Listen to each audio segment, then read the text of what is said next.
Over the past few weeks, I've been asked a question incessantly: what is erasure poetry? You'll find out tonight, but briefly, erasure poetry is the process of eliminating words from an existing text until a poem is sculpted from the words that remain. It is a visual art as much as a literary one, which is why I'm delighted we can present some of it to you tonight here at the Walker through the vivid work of three writers who have made incredibly important contributions to this discourse in recent years. Like many people, I became enamored of the possibilities of erasure through the British artist Tom Phillips' stunning work, A Humament, which treated the pages of a Victorian novel, a human document, as a canvas for something rich and strange. Since discovering this title, again, like many others, I have erased many a book myself and have been thrilled to discover other writers who share this same impulse. For example, Paradise Lost has been erased by the poet Ronald Johnson, resulting in the more contemporary epic Rady O's. Shakespeare's sonnets were transformed into the Nets by poet Jen Bervin, and Mary Ruefle used whiteout to cover up words in her book, A Little White Shadow. And there are more titles in the erasure discipline being added every day, it seems. Tonight, you will hear from Travis McDonald, who somehow found poetry in the pages of a tendentious and obfuscating government report. From Janet Holmes, whose temerity in erasing the already clipped poems of Emily Dickinson is matched with empathy and insight. And from Matia Harvey, who pushes erasure in a new visual direction while treating a biography of the famed English essayist Charles Lamb. I should mention that, like virtually all erasure poets, our guests tonight are by no means exclusively erasure poets. Matia is the author of several collections, including Modern Life, a finalist for the National Book Critics Circle Award. Janet is the author of several collections, including the text messaging fantasia F2F. And Travis has just released a terrific volume called N7 Nostradamus, which uses a different constraint-based practice on a source text, both named in his title. All of them are upstanding citizens of the poetry community through various editing and publishing projects, which I believe helps make all their work, including their erasures, so in touch and so connected with our contemporary moment. I'm very happy all of them could join us tonight for this special look at erasure poetry. And let me tell you briefly how it will work. Each poet will offer a presentation successively with one surprise interrupter, and we will then have time for a brief discussion and question and answer period with you all. After that, we'll repair to the lobby for a book signing where books by all our guests are for sale. And again, please feel free to take a free copy of the current issue of Rain Taxi. Thank you very much for joining us, and please welcome our first reader, Travis McDonald.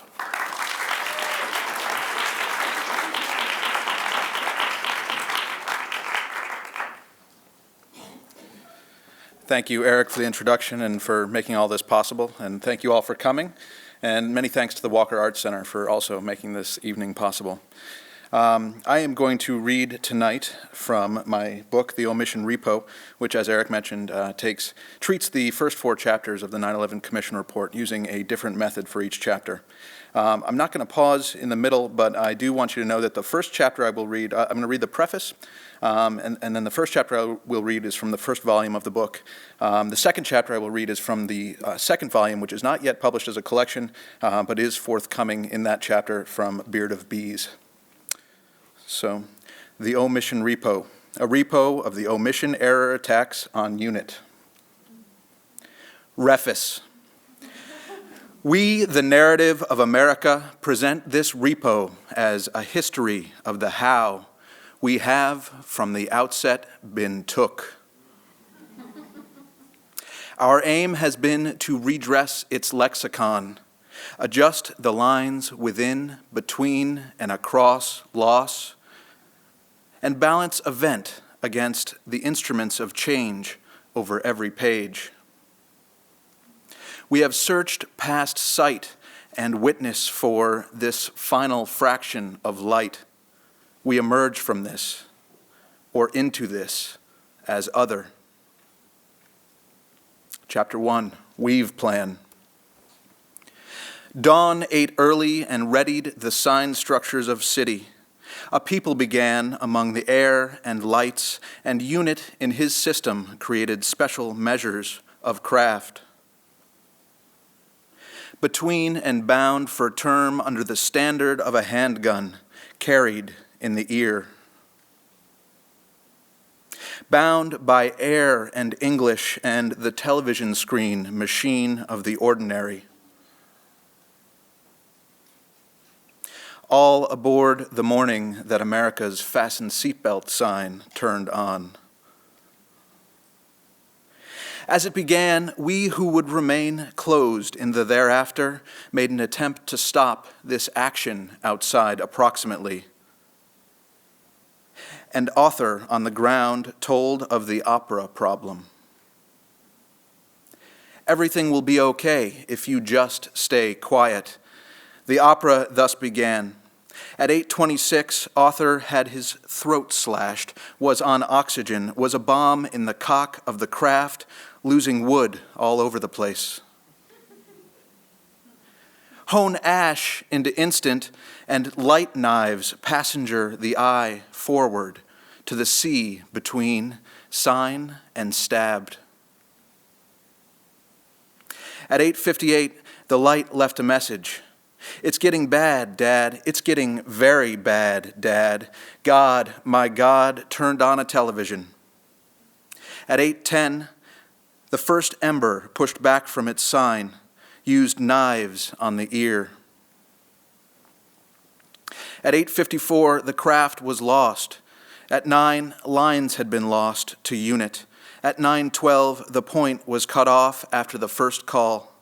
At 9:29, the dull east light. At 9:34, Vice pointed toward the pen and advanced the throttles. At 9:37, Liberty was delayed at the gate when it left America. Declaring May Day amid the sounds of Tuesday morning opera. Shortly thereafter, the cellular end of light slammed into the world. Family, friends, colleagues, or others, all had been stabbed, possibly killed, but none had guns of voice, had the bomb of belief, had the intent of error as follows. The sounds of some can still be heard, to roll the air, left and right and pitched. The sounds of loud thumps, crashes, shouts continued outside in the background, yelled, "Yes, pull it down, pull it down." The air is counter-plowed into an empty field, flying into symbols, improvising on structures. The opera of one another was in each, above identity and altitude. It was not unheard, although its mission was and is diminished. No, oh, no use to assume, no merging left, no sect, no Rome, no repo in Colorado, no king, no code, no duty to ear, nor form, nor vectored craft, nor chains of the traditional stage to heed this repeated frequency. No radio. Transmission came quiet and unintelligible. You yourself then knew another altitude. Pull the tape, listen to it, and turn to the opera apparent. Awareness is in retrospect heavy. Ah. From air we knew we're air stew, and still no radio moved in man, in craft, as Unit received the second term. Meanwhile, hey, you still there? Yes, I am. Unidentified female voice. The plural world just hit and declared zero meaning until the second act. We need to talk. We need to tell him. Tell him there's more out there we don't know. Ear the data show, Jack. search the radios for the center of assumption to further reconstruct the sum of control, and follow the repo on its way toward the world wash. After there was process over purpose, chance over craft, east over the ocean, a distance prepared in fact. The first in the vicinity heard a radio screaming from an unknown origin. Seconds later, a second radio descended over the frequency. Remembering might also be hijacked, the course of it reversed overhead, the second radio said. Track verse overheard as the air in the unintelligible to raise a third radio word. Then at 9:39, a fourth radio was heard from. This is the bomb, unintelligible. Please remain quiet.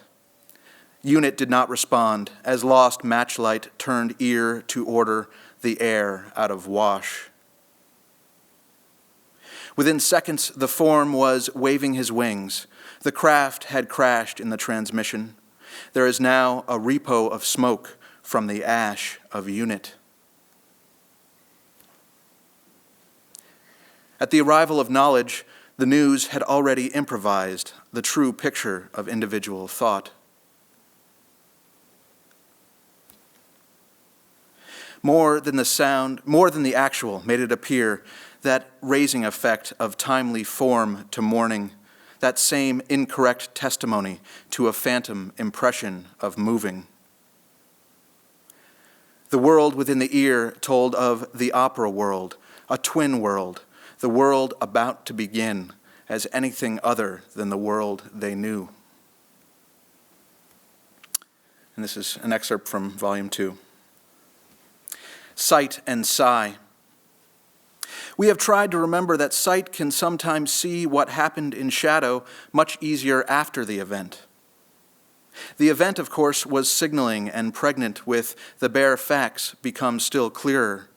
Yet the picture of how these things happened as the past world with its preoccupations and uncertainty recedes and the written limits revealed further failures in imagination and man, a perspective of surpassing disproportion, in some ways more devastating.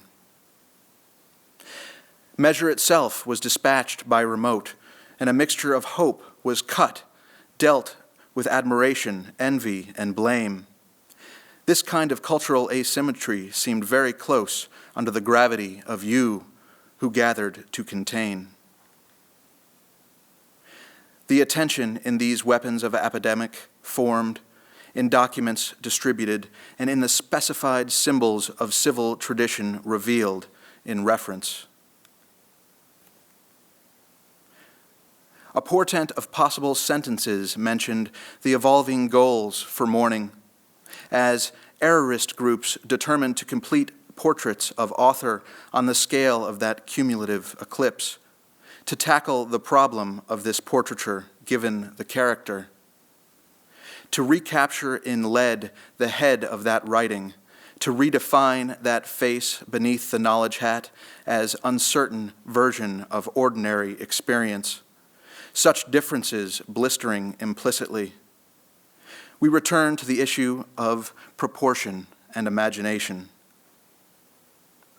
To imagine the day after posits the ending in retrospect, a way of routinizing rather than finding the far-fetched result on canvas. In neither case could author pose to create an air of the error commandeered. There was no mechanism to do so, off the coast of most plausible explanation-flown scenarios. One prescient pre-plot was written down to counter the destruction. One idea postulated was put aside in distraction as we pointed. The challenge was to flesh, then figure, to turn a scenario into construct within the articulated tale, so laboriously developed. Perspective soon spotlighted a critical constraint for craft, a set of telltale indicators for discovery. The process did not set because the system was not tuned to protect against surprise. As the 20th century closed the road to the grave and the only way to sanctuary turned to new plots defined by circumstance, author changed, turned to the age, working day and night to achieve the mission of ending, openly, clandestinely, secretly, the invasion of imagination. A major effort materialized too late to tip the balance in account given, and again in the sum of official inference. Author tried to solve the problem with the cold math of opera, desire, and ordinance. To deal with the danger of such canvas weaknesses and strengthen review, to improve process, not art, to link the collective knowledge of the possible before word of it made its way behind the curtain of layers and doors. To thwart the plot misunderstandings, handoffs lost across the divide, to adapt the 21st century symptoms of transnational knowledge to the age of the database. Author, keeping an eye out for the sound of his own regret, left the country, no evidence of any what-ifs. From the text box, assemble some sense of drowning in port and or perspective. Opportunities. 1, notify the ear posses. 2, develop associates in unit. 3, march the flown angel on. 4, inform the source figure of the lump. 5, notify the eye identified. 6, form the lump. 7, recognize the sign and thus give search. 8, recognize the form and thus take action. 9, focus on identifying the link. And 10, connect the presence to the threat. From time to time, push. Urge someone to do something they scarcely knew was noticed. The next level down, things fell apart. The trail was lost in the homeland divide, and management issued a directive saying the heads of the hand needed to pull its weight in purse strings. To rebuild the badly damaged budget capabilities needed to restore the board, slashed in a rising tide of overseas trade-off increases, inclined to loosen focus for a war. In the period between ember and ear, errorism flowed widely and abundantly. Art engaged the attention with the explosive intention of events whispered, as the original story and its microphones showed that the abstract had a face for television to heighten, touching the subject and his tightened secret. Thank you.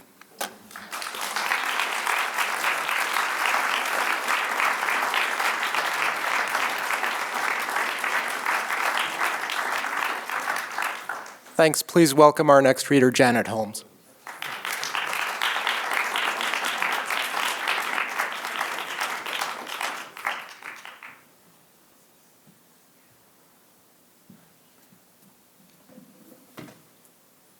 The curse of the short people.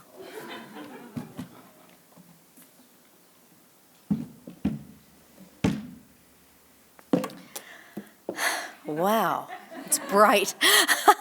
So, Eric is right, I can't see you now. I'm talking about some work that I did that touches on some of the topics that Travis touches on in his Erasure. And I'm very grateful to be reading with Travis and with Mattia, and under the invitation of Eric Lorberer, who is a wonderful gift to the poetry community, especially here in the Twin Cities where he does so much. So thank you, everybody, for coming. I'm going to talk about my erasure of the Poems of Emily Dickinson into a book that's called The Miz of My Kin. or the manuscript of my kin, depending on how you want to pronounce it. And I started to, okay, this doesn't work as quickly as sometimes I think it will. I started the manuscript, or I began thinking about it in the midst of writing my book, F2F, that Eric referred to earlier. This is the day in 2003 when President George W. Bush, miss him yet, was announcing that we were going to war in Iraq. And I don't know if you were this obsessed as me, but I started watching the news all the time. I was furious inside. I was fortunately working on another project, but once that project was finished, I found it very difficult to concentrate on poetry. And these are some images of those times, the things that were happening between 2003 and 2006. And the poetry that I was trying to write then was very unlike the poetry that I naturally come to. I'm not a political poet. 2006 was when George Bush declared mission accomplished, and the war was supposed to be over. And as we know, it wasn't. So I started reading the Poems of Emily Dickinson, and R.W. Franklin had created a reader's edition of his famous 3-volume Variorum edition of Dickinson's poems, and they were ordered chronologically for the first time. And beginning in 1861, which was the first year that the Civil War was declared, I started reading, and the very first poem in 1861, he numbers number 184. If it had no pencil, would it try mine? Worn now and dull, sweet, writing much to thee? If it had no word, would it make the daisy most as big as I was when it plucked me? And what I drew from this poem were the first lines, if it had no pencil, would it try mine? So I came to Erasure a little bit differently from some of the other poets who are reading tonight, in that I actually felt being called to it. I felt that there was an invitation in those words.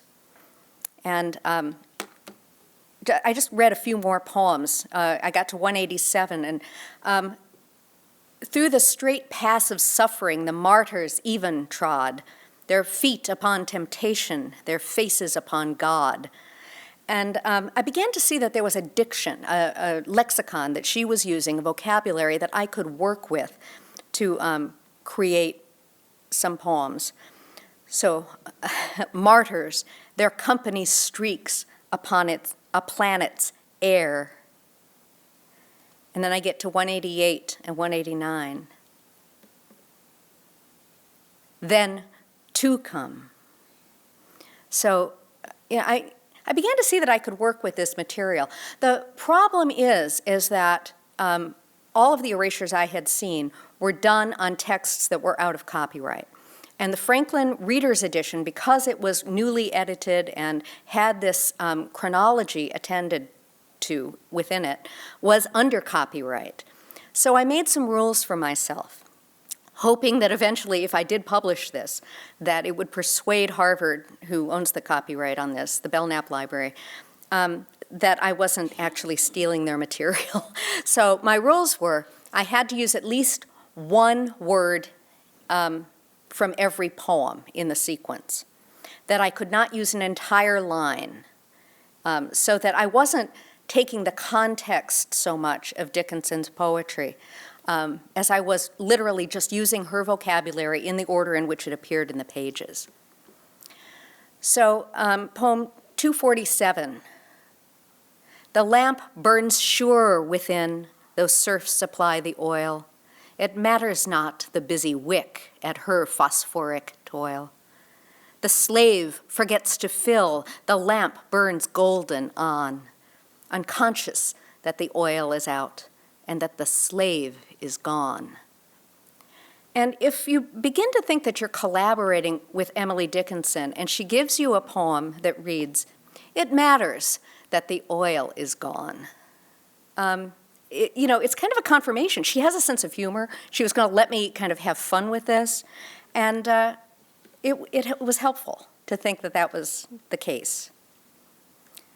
So I'm just going to read a few poems from the collection. And I'm showing you some of these full poems and then showing what was erased from it so that you can kind of see the nature of the collaboration. One life of so much consequence, yet I for it would pay my soul's entire income in ceaseless salary. One pearl to me so signal that I would instant dive, although I knew to take it would cost me just a life. The sea is full, I know it. That does not blur my gem. It burns distinct from all the row, intact in diadem. So from that comes this poem, One Life Would Pay, Pearl. That cost burns. And if you remember, Daniel Pearl was beheaded by the terrorists, reporter for the Wall Street Journal. 256 begins, the robin's my criterion for tune, because I grow where robins do. But were I cuckoo born, I'd swear by him. The ode familiar rules the noon. The buttercup's my whim for bloom, because we're orchard sprung. But were I Britain born, I'd daisies spurn. And the idea here is that you're most comfortable with the environment that you are familiar with what you've grown up with. I like the idea that cuckoo rules Britain. I got to the next verse and I was so tempted to keep none but the nut, but I actually didn't keep it. So cuckoo rules Britain, discerns a shining retreat. America, no trace of the thing that dazzled men, and feats swallowed up like blood the puppet just now quivered out. It concernless nods, decades of arrogance, nobody admiring.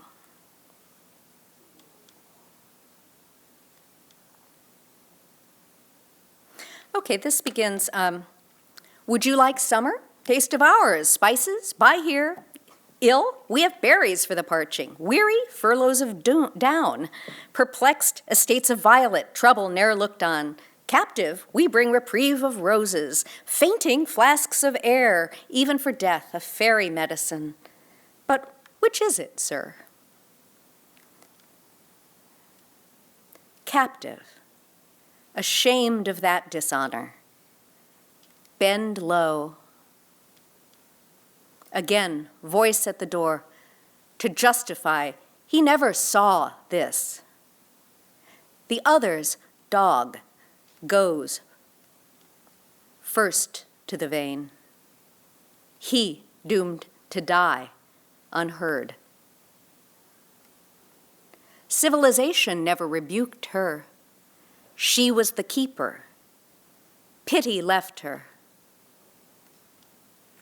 Going to tell,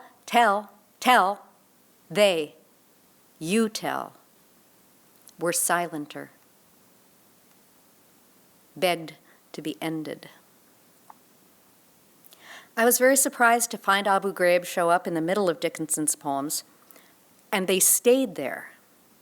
So, 288, she tied the hoods to every shoulder to hide who affronts the men. Elephant, and I like the idea that elephants occur in Emily Dickinson's poetry. I always think of her referring to the head Republican as elephant. Look further. Others show, like jugglers' figures. It halts, denying it was.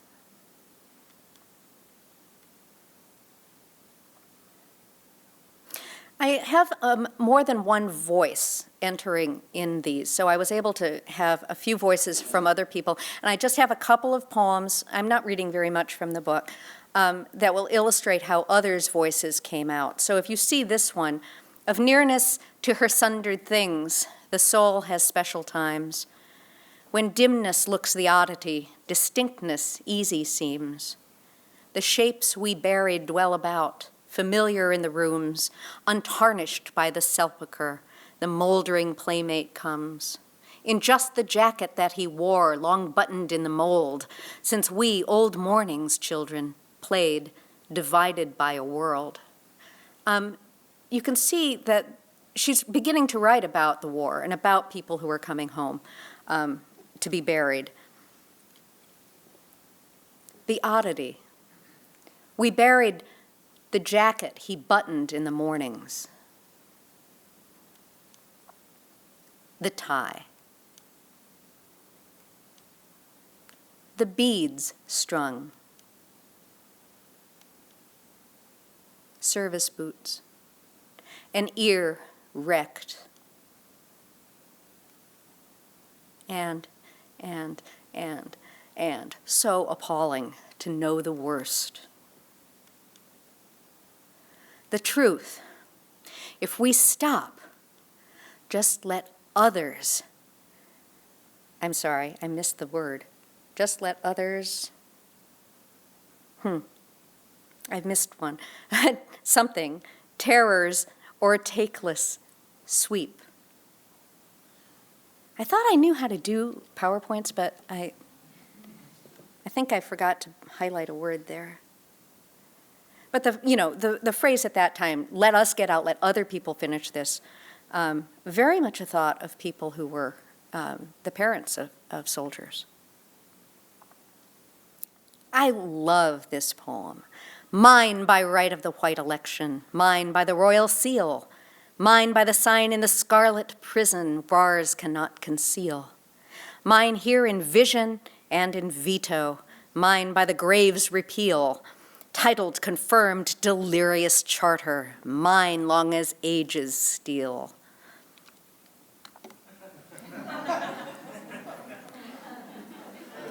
So, like I said, a lot of voices came into this. I think this is the only time he actually gets to speak. But it's a gift. And plus, it's levity in the middle of all of this doom and gloom, which, frankly, I found it hard to laugh during those years about what was going on. This is the last poem I'm going to read, and you can probably guess who this is. She, at arms, as if for sport, her eyes sparkling, devising a force so deep, it could not be proved our idea. Condoleezza Rice. So that's all I'm reading from my book now, but I'd be happy to discuss it later afterwards and at the signing. I'm going to introduce now a surprise reader who is interrupting the plans for the evening. Please welcome again Eric Lorberer.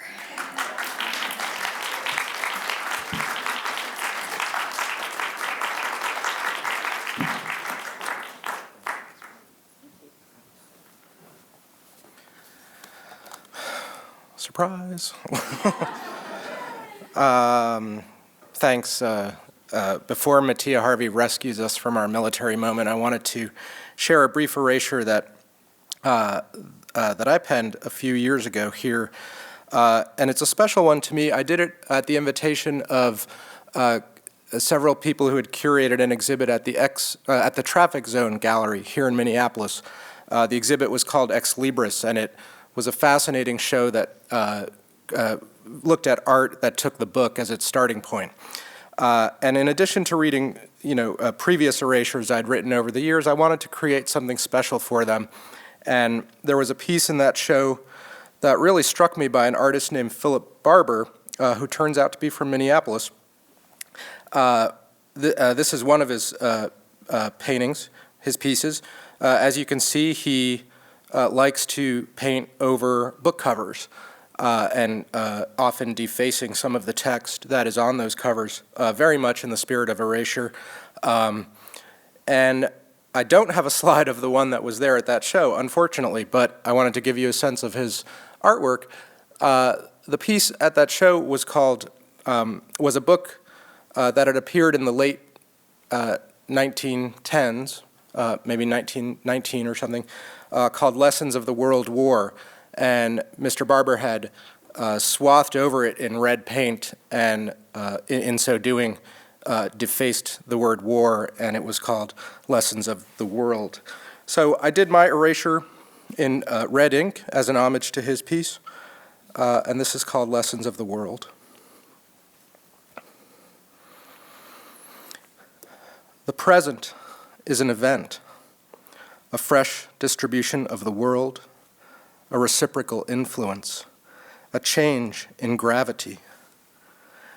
At the present moment, men are hurling themselves on the earth and under the earth, on the water and under the water. Entire villages fly by, removed from their soil, and later the tide abandons them. Everywhere, the world is further revealed by duration, ancient, incendiary museums, and barely modified, we rail, we cannot cease. Destruction is progressing day by day in the interior of the terraqueous globe. The future has produced an earthquake, an error, a host of lessons of the human ruins which the mad cast must avoid, a few seeds to which the war will give birth.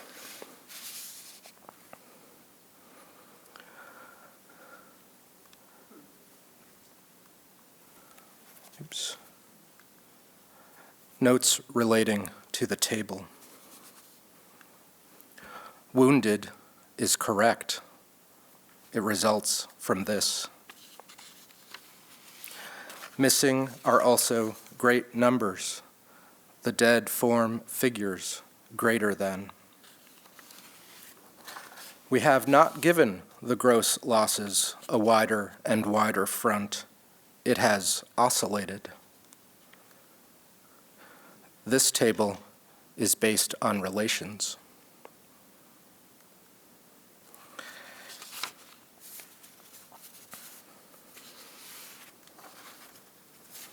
On the other hand, the word losses, whatever the gravity, is diluted. The dead, the missing, are not lying. To judge defective civilization, we have no figures. Their losses are very small.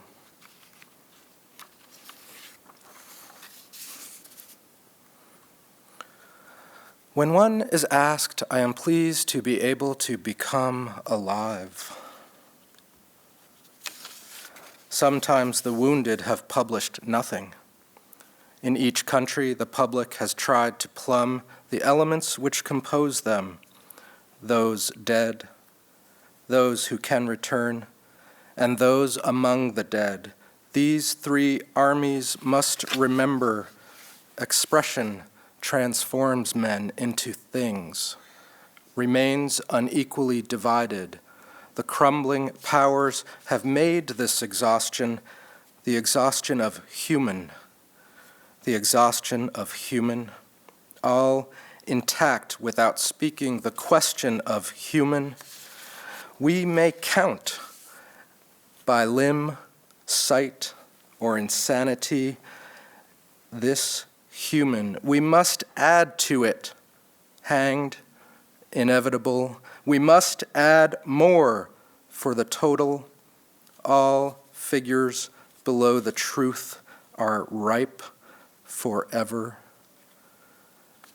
To estimate these losses in money is an impossible thing.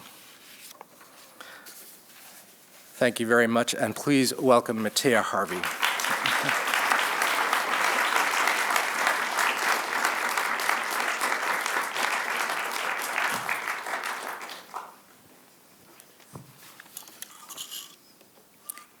Hi there, I'm Matia, and thank you so much for coming, and to the Walker and Rain Taxi for inviting me. And it's great to be around so many different erasures, and we're kind of changing into a different tone here, although it's not so uplifting. But there is a lamb who's going to be in different colors, so that'll be a little bit cheering. Though I have to say I love these pieces that these people have been reading. So I did an erasure of a biography of Charles Lamb, and I didn't know very much about him, but once I did the erasure, I kind of fell in love with him and his story, and have since, read all his essays and read a double biography of him and his sister. He had kind of a tragic life. His sister killed his mother when he was quite young, and then stabbed the father in the neck with a fork. And she was sent to the madhouse for 2 years, but then when the father died, Charles took her in, and basically they lived together for the rest of their lives. And he looked after her, and when she would develop a strange smile, they would put her in a straitjacket and march her off to the madhouse. It's pretty awful. Anyway, but what happened for me, which was very lucky, was that on every page there was the word lamb and the word Mary. So it turned into this kind of warped children's nursery tale, which is not really PG-13, but it's fine. Okay, so initially I just did this with whiteout, so they looked like this. Lamb lived in the background. Lamb, small, plump, observed. Lamb was one of the listeners. But when I continued doing it, I started to feel like it needed to have illustrations and be more like a children's book, more like a graphic novel. And so I contacted this artist, Amy Jean Porter, and she commenced to do 106 gouache paintings over a couple years, having a couple children. So we will start with that project as it changed. Lamb lived in the background. Lamb, small, plump, observed. Lamb was one of the listeners. He moved among the rouged illusions of dawn. Cheerful Lamb liked tinsel. He imagined a satin-clad, fair-haired shepherdess. Lamb found Mary crying in the hedge. As pretty as a poem was Mary. Lamb stuttered, lamb. Lamb leaves a rose on the lawn. Lamb and Mary were alike, unbalanced, flat-footed, high-strung.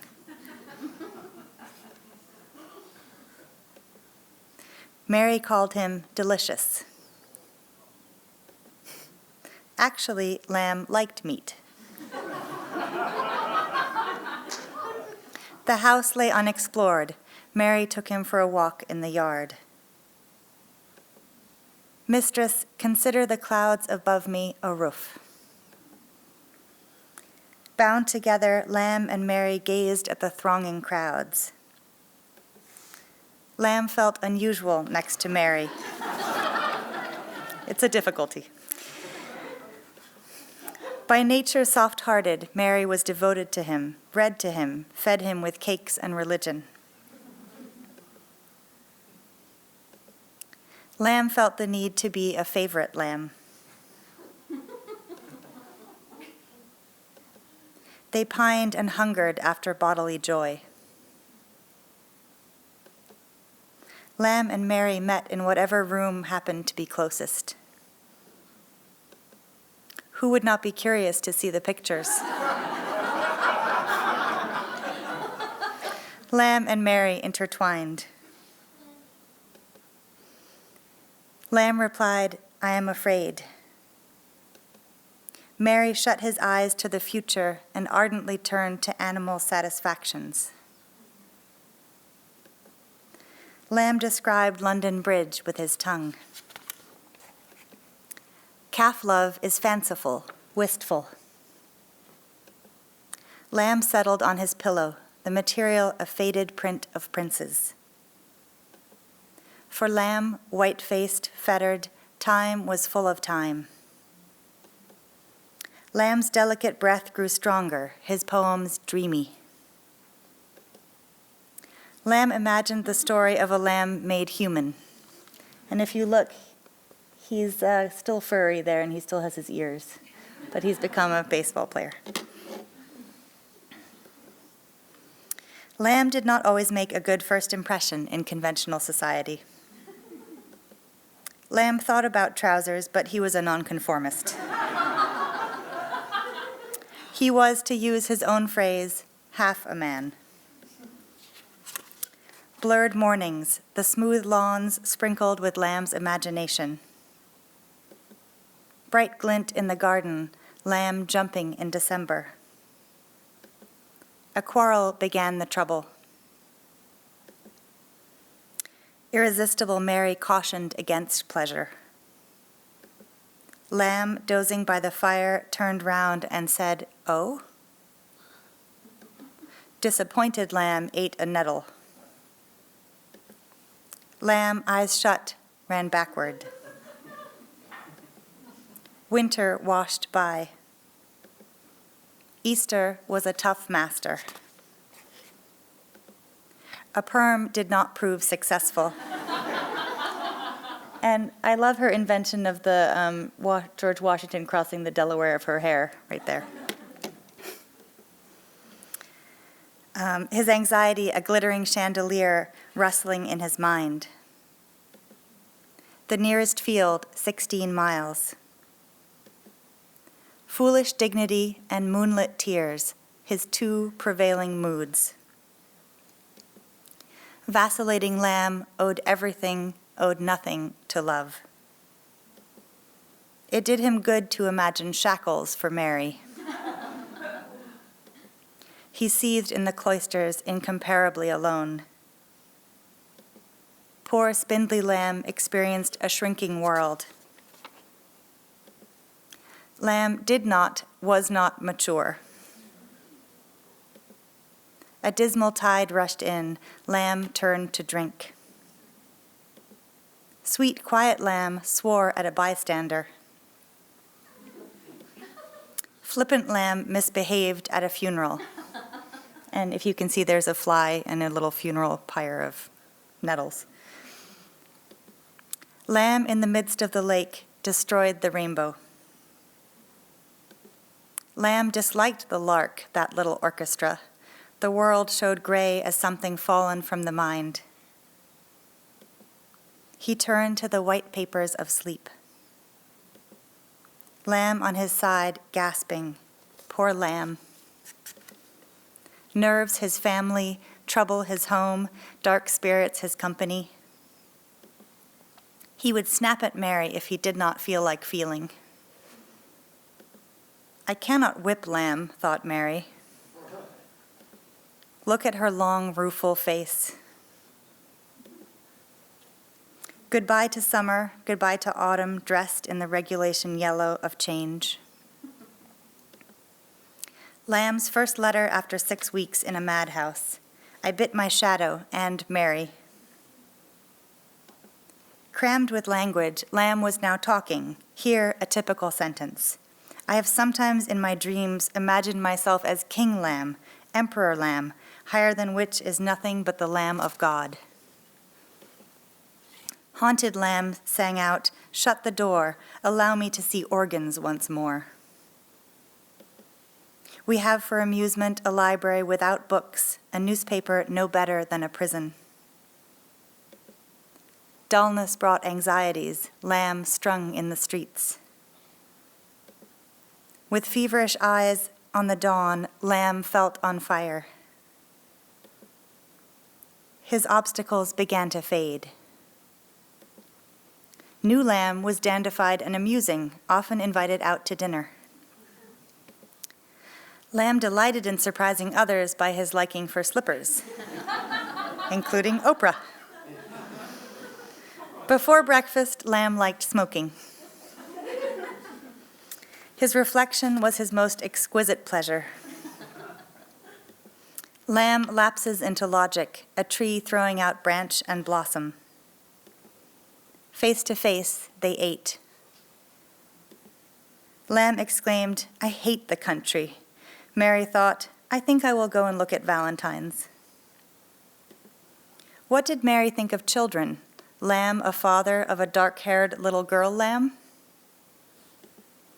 Lamb remarked, I just like being alone. Lamb, shut up.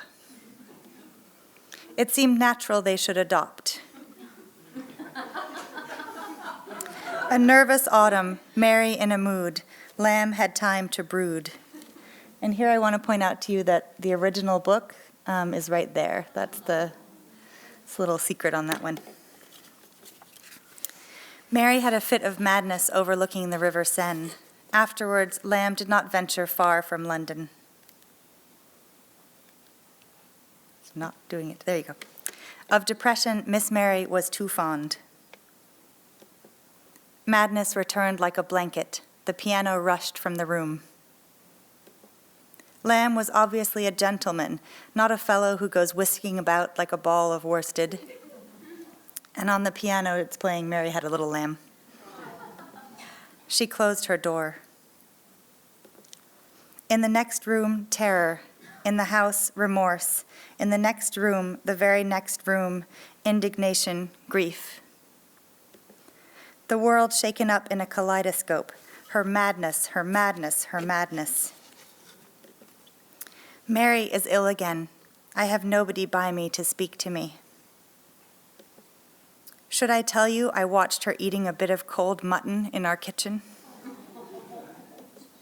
In June, freezing days, this earth puzzles and discomposes me. In old age, Lamb did think he should be happier. Year by year, he appeared fatter, but Lamb was not full of fun.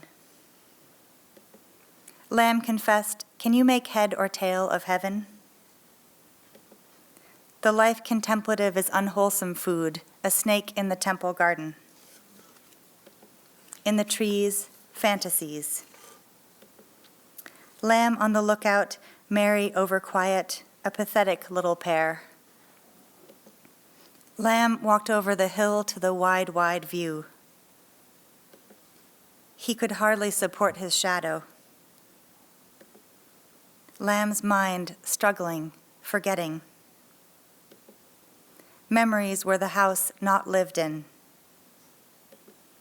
Lamb, his child face, his selfish love. He could not stop the clouds or the sun. Lamb thought conclusions were all alike. His figure had grown dim. He had always needed her more than she needed him. And that's the whole book. Thank you very much.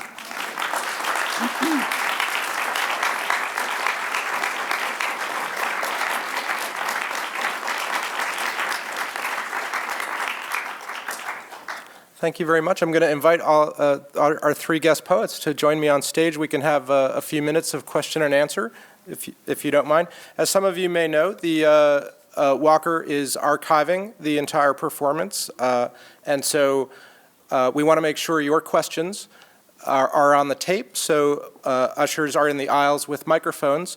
So if you have a question, by all means, just wait for the microphone and speak into it so that you can be part of history.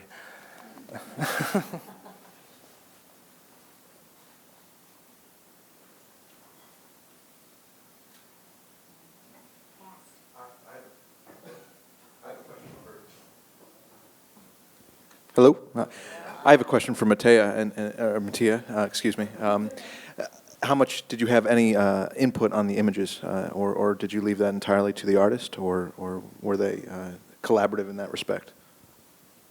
I sent her the whole text and was very shy and worried that she didn't know me from anyone, but I loved her drawings. She does all sorts of animal paintings that are really beautiful. And she said, oh, I would love to do it, which I was so thrilled about. And then she came to visit me a couple weeks later with 4 images that are in the book.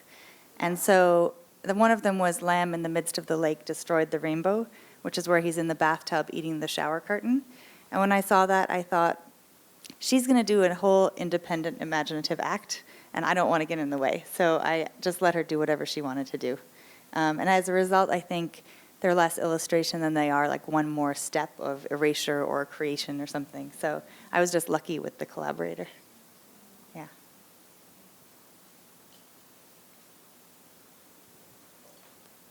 I'm just curious, is this on? To follow up on that one, did the collaborator read the original text? No, she didn't read the original text. No, I went into this whole Charles Lamb world, reading everything, and no, she didn't. But she now has that book, so I don't know if she's read it or not. I hope she will. But I'm actually making a whited out version for her, so that she has her own whited out version. But she does also have the original book.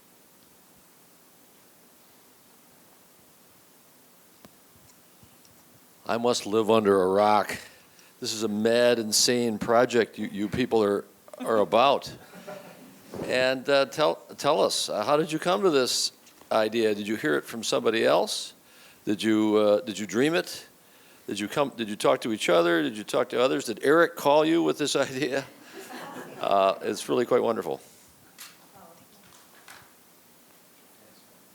Well, I told you how I came to it. I came to it out of desperation. But I'm sure that Travis and Mattia have different stories. I was studying a lot of erasure poetry. As Eric pointed out in his introduction, Tom Phillips was an erasurist long before most folks. Actually, Ronald Johnson and his radios were also around the same time. And I think the movement originally took its cues from visual art with some erased, I believe it was an erased de Kooning. Is that correct? So it's a fairly long tradition that has been going on for a while, and so I on my own part, the title of my book, The Omission Repo, kind of jumped out at me from the spine of the 9/11 Commission report on my bookshelf, and I took it from there. And I really loved A Humament. I was absolutely crazy about that book the minute I met it, and then I really also loved Jen Bervin's Sonnets, the Nets book. And so I actually did it just as an assignment to my graduate workshop. I said, let's all choose a book that's $3 on a table and erase them. And I thought, if you're going to make your students do that, you should do it too. And then, of course, because it was Lamb, I became obsessed and spent 3 years with it. So it was just kind of a something to do for pleasure, and then it became much more than that. So. Yeah, and for me, Tom Phillips was also an incredible inspiration because there's another kind of poetry that many of us, I'm sure, write, which is ekphrastic poetry or poetry about art. But seeing Phillips' work made me realize that you could practice a kind of art on language that already existed, and it wouldn't be ekphrastic at all. It would almost be the opposite of it in a strange way. So it also, for those of us who love books, became there's a real feeling of liberation about drawing on them or whiting them out or defacing them in some way. Again, I tend to do that with books you find in the Goodwill or something, but it is a sort of, as you said, a mad creative act, and that in itself is a bizarre pleasure. I think that, at least for me, it was important to have a relation with the palimpsest text. For me, the Poems of Emily Dickinson, and for that reason, I don't know that I would do it again, because I mean I'd have to have a reason to do it. Whereas I have also assigned the same assignment to, and I had a wonderful student erase one of those, the pages in magazines after the prescription advertisement that have all the information, and got a wonderfully. It's just a completely creepy poem out of it, but like a little paranoiac. But it's a good poem. Well, I think what's so exciting about it when you try it yourself, which hopefully you all will because it's so much fun, is that you'll realize that even though you're working with somebody else's language, your own viewpoint comes through. So it's bizarre. I went to this random book and then, of course, ended up talking about depression and animals and love and hybrids, and which is not unlike what I write in other books. So I think it's just very interesting to have a friend do it and look and see and think, oh, that still sounds like that person, even though they're not choosing the original words. It's sort of a narrowing of, you're always choosing words when you're writing, but here you've got a narrowed field, and somehow you still sound like yourself. Who has the mic? Oh, okay. I didn't know. Given what you said, it seems like a lot of these things have come from things that have inspired you or repulsed you or whatever it was. But are there any texts that are off limits, say like sacred texts or anything like that, that you don't know other erasures using or doing or anything like that? Or is it all open? I think it's important not to get sued, as Janet pointed out. So, you know, for my own part, I made the point of writing a rather lengthy disclaimer in the beginning of my book, hoping that would save me from using a book that was under copyright and at times presenting the text in a recognizable manner. So I don't think anything's sacred, but yeah, it's important to protect or to respect other people's you know, intellectual rights and copyrights, I suppose. Yeah. I'm not sure I would be comfortable doing it on poetry, actually. I think I'm happier taking prose and turning it into a poetry. Like, I understand horse into zebra, but I'm not sure, even though I guess yeah, that would work, because then you'd be erasing and you'd have stripes. But the other way around, I think I might be a little bit scared. Like, I don't think I would be brave enough to do Emily Dickinson or Shakespeare. I think it would only be prose, but maybe I'll change my mind. Well, it was funny because in the exercise in the room upstairs, I wasn't comfortable at all picking a book of contemporary poetry. I thought, you know, I know a lot of these people, and I don't want to erase their work. So, yeah, it was strange. But I If they're then picked dead, up. it's okay because they're erased already in a way. Actually, I would not have. I don't feel like it's a defacement of. Yeah. So I mean, I distinctly felt it was collaboration, but when it's somebody who's living, and again under copyright, I mean that was one of the things that did worry me about Harvard, and they were so gracious about it. It was so easy that now I think maybe there aren't any limits. You know, maybe I'll try anything. So, but you know, it has to have meaning for me to do it. Is this on? Can you hear me?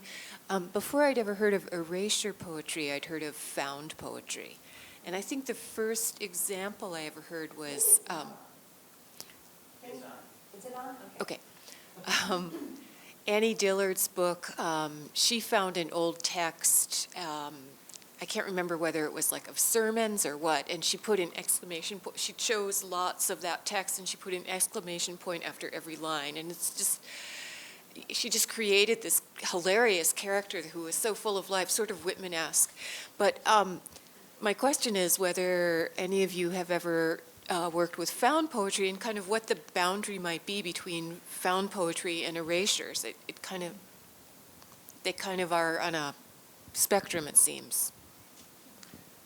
I think that's true. I think they are very, you know, there are elements, obviously, you know, we're all working with pre-existing texts and drawing our own language from them. So in a sense, that is found poetry.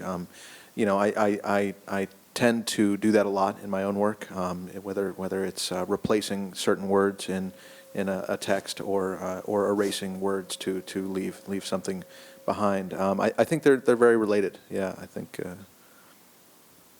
I don't know. I guess maybe erasure poetry is found poetry, but found poetry isn't necessarily erasure poetry.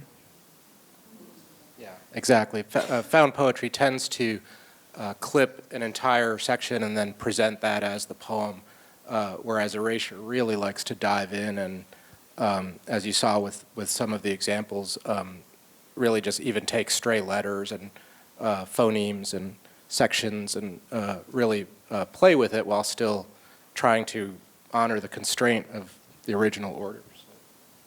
I think that one of my favorite found poems is this poem by Corwin Erickson called Checked Out Okay that was in Jubilat a long time ago. It's he took notes from the Northampton police blotter, and they're amazing. You know, it'll be like, report called in, footprints of rat was gone. You know, every single one of them, they're completely strange and mysterious, and they were all actually in the newspaper, but he gathered them.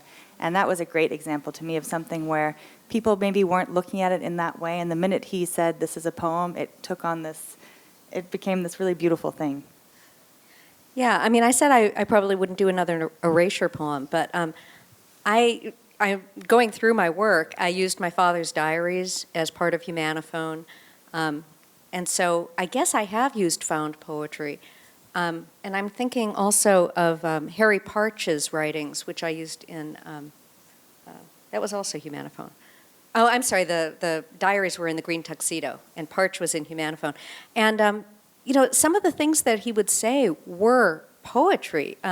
He began a lecture that he gave at Columbia University saying something like that we all envied the freedom of criminals because they did whatever they wanted, and that artists were bound into this convention, or musicians, composers were bound into this convention that going outside of which was excoriated. And he put it so succinctly, I can't quote it because, you know, I don't know, I can quote other people's poetry, but I can't quote my own poetry.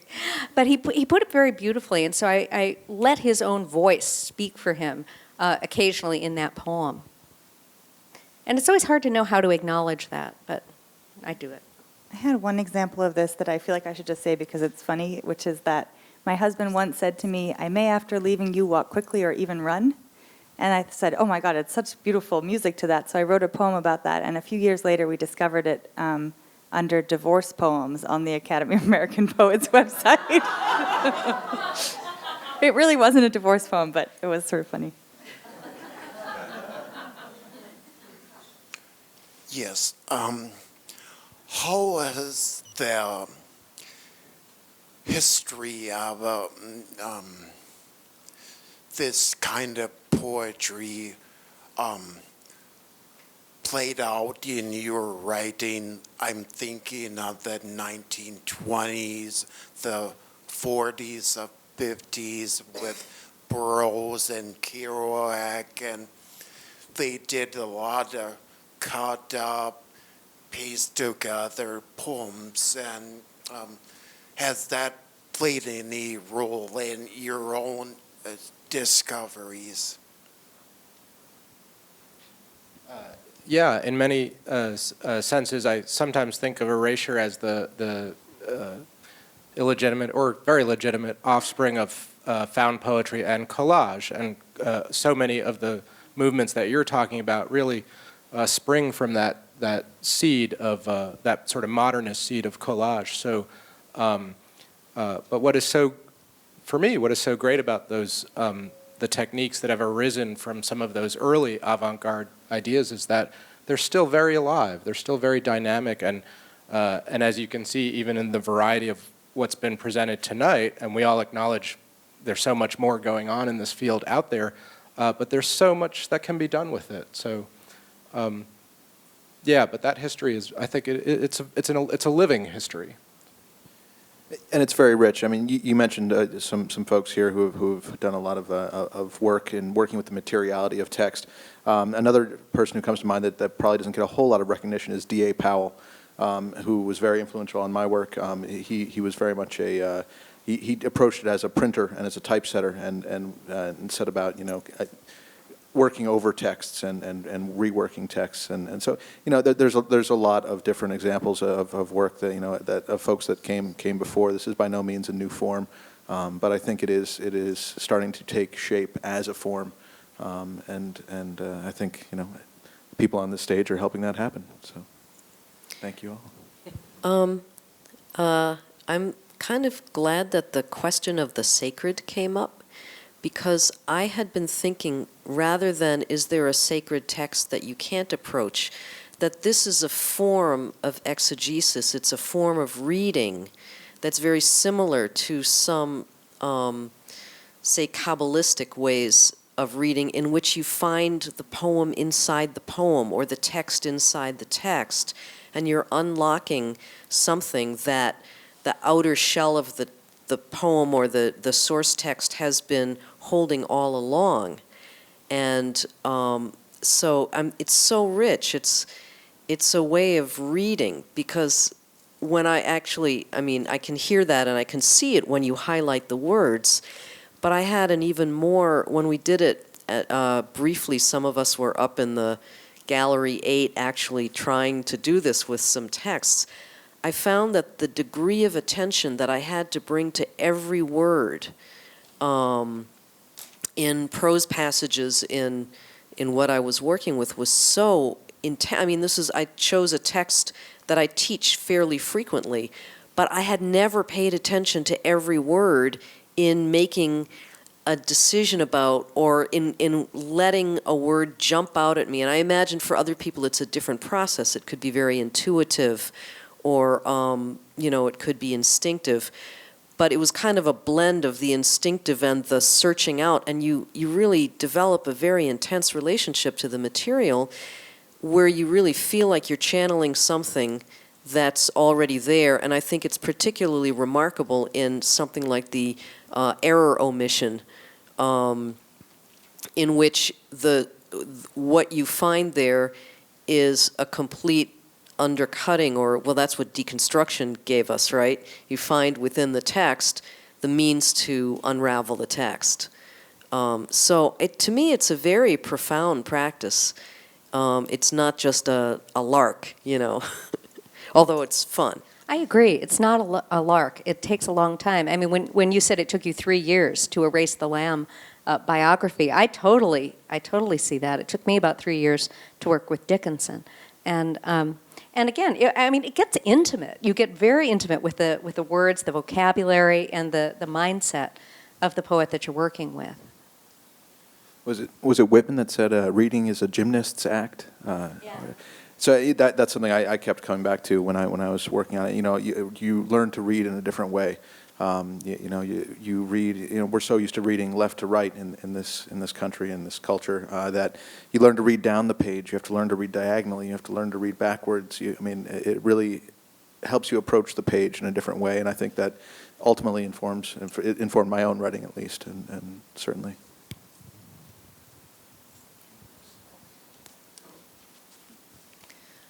This question is more for Eric and Travis, probably.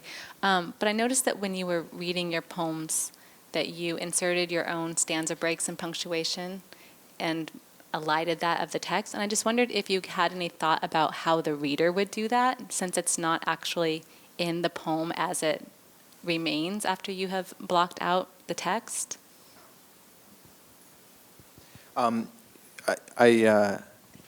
I guess even in my other work, I tend to read through line breaks. Line breaks for me are a unit of poetry that I don't consider them necessarily a unit of breath, but a visual cue that contains the poem and helps break up the poem in a way that works with the sonic qualities of the work, but also can function on its own.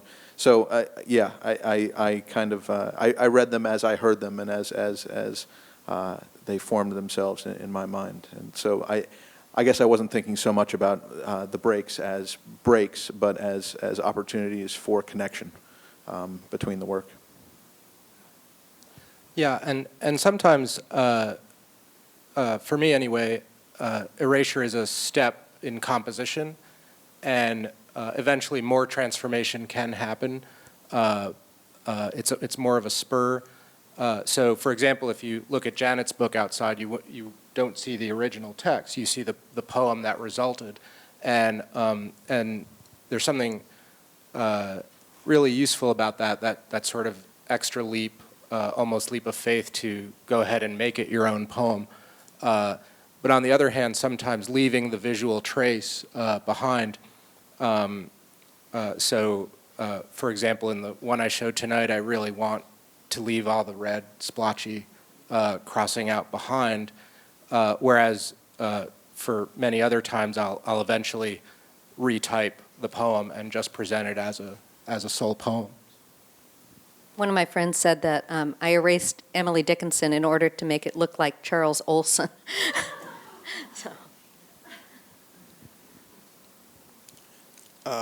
Did the meaning coalesce out of the words you chose? Over here.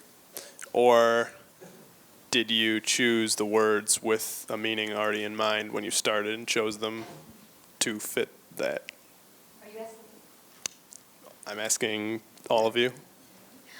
For me, I couldn't predict what words I was going to encounter as I went through the texts. So once I found words like martyr and transport was a big word. It comes in a lot in Dickinson's writing. And a transport can be, of course, a military vehicle as well. So I kind of worked with what I had. And so the meaning came. I didn't impose meaning. Yeah, I didn't start out knowing that it was going to be about Mary and Lamb. It just, I think after a couple of pages, I started really noticing it. And so then I think I started imagining the story, but it really just happened as I went through the book. But I was certainly looking for where Lamb and Mary were on each page to see what might happen with them.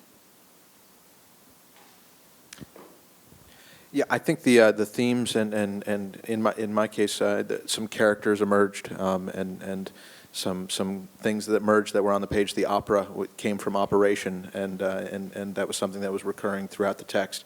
And the goal was to change it somehow, was to put it through a filter and make it something new. So yeah, you work with what you find on the page, I think, and hopefully it comes out as something else. Something I really like about your question and about many of the questions is the answer is the same for regular poetry, in that for a lot of us, and I think a lot of poets don't necessarily start out with a strict agenda or a theme or an idea, but write to discover it. And the pleasure of being surprised as you're writing is a great one. So in that sense, erasure and non-erasure compositions can be similar.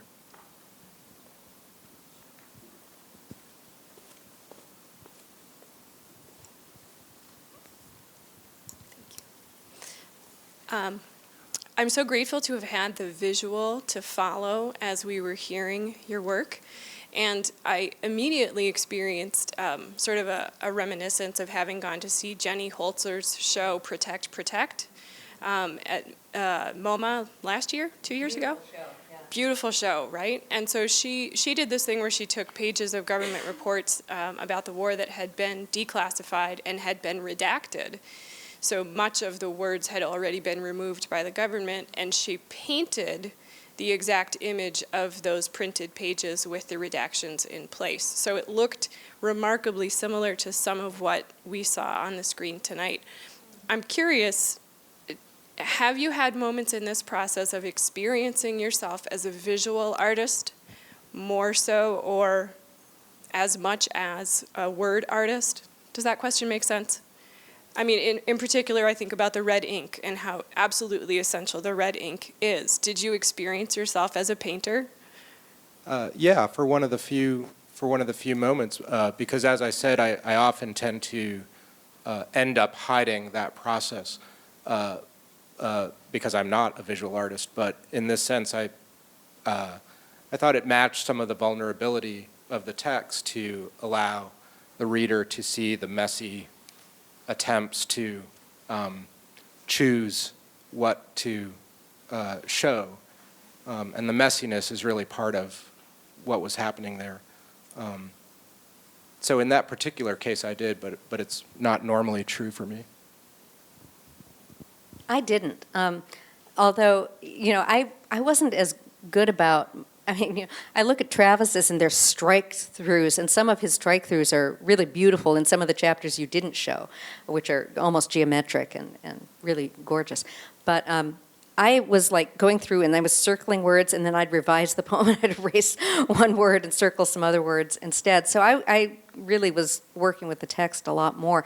And it was only when I began to typeset it, because I wanted it to look the way Radios looks, where the text is not visible on the page, but the words are in the same position on the page. So when you saw the erasure happen on the screen, that's the process that I was going for. And when I saw the results of that, I began to experience that as visual work. But it was late in the action. I did have some fun trying different methods of erasure. So I did some where I used fur, because I felt like lamb should maybe be a furry thing, or sushi grass. But really, for me, I think it was great having Amy Jean Porter doing the images. But as a result, I was moving into visual stuff in my other poetry. So I do photographs as titles and cutouts as titles. So I think that it was kind of a step in moving into doing more visual work. Down here, there's a lot of people with questions. Thank you. I was under the rock with that guy up there, so I came here totally amazed at what I've seen and heard, and I'm really pleased. It's very, very exciting. But I was wondering about the source material and how that influences how you go about this. And when you do something from the 9/11 report, obviously it's so loaded that the words you come up with, whatever they are, if you reference the fact that it came from there, the reader is going to have some sort of commentary on that, it seems like. And so how important is that? How does it tone what you're writing?